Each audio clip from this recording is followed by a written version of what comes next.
Assalamualaikum warahmatullahi wabarakatuh.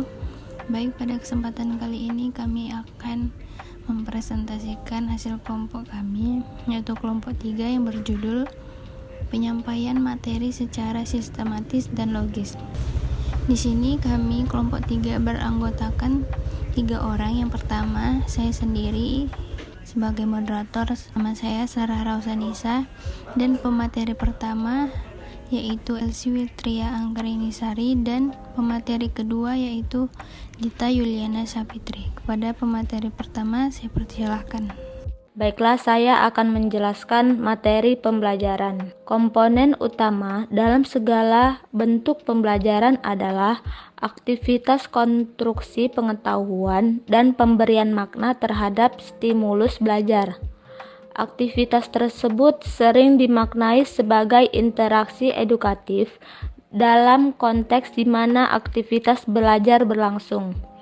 Dalam interaksi edukatif tersebut, guru bertugas menyediakan pengalaman belajar yang termuat di dalamnya materi-materi tersebut yang akan mengantarkan siswa kepada tujuan pembelajaran yang direncanakan. Selanjutnya, dalam menentukan materi pembelajaran atau bahan ajar tidak lepas dari filsafat dan teori pendidikan yang dikembangkan.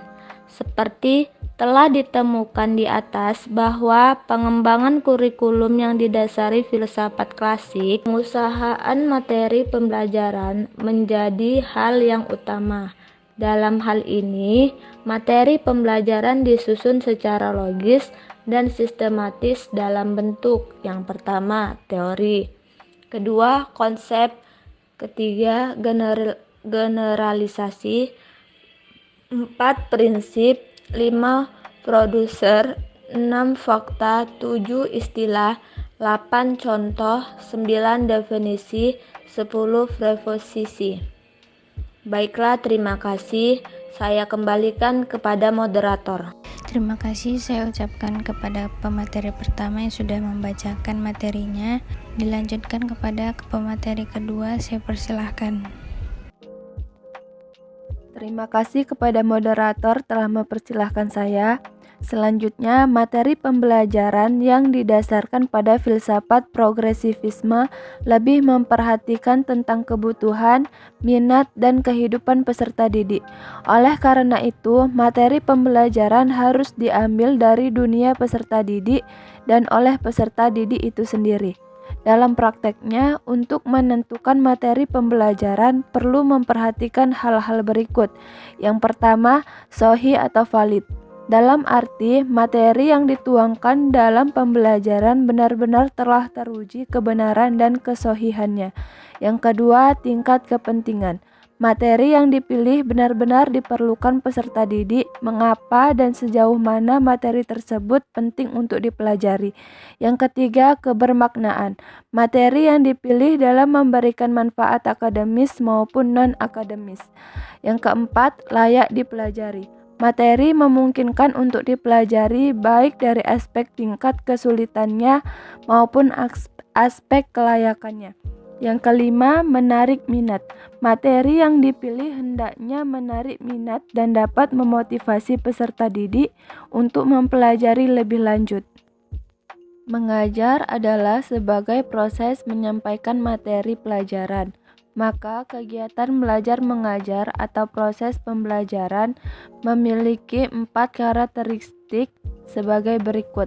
Yang pertama, proses pembelajaran berorientasi pada guru.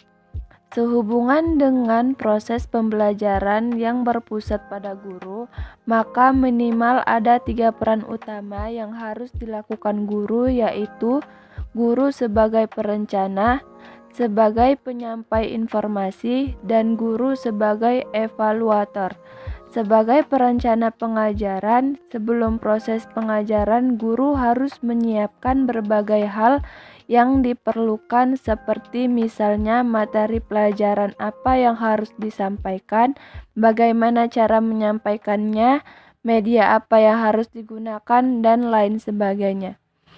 Yang kedua, siswa sebagai objek belajar.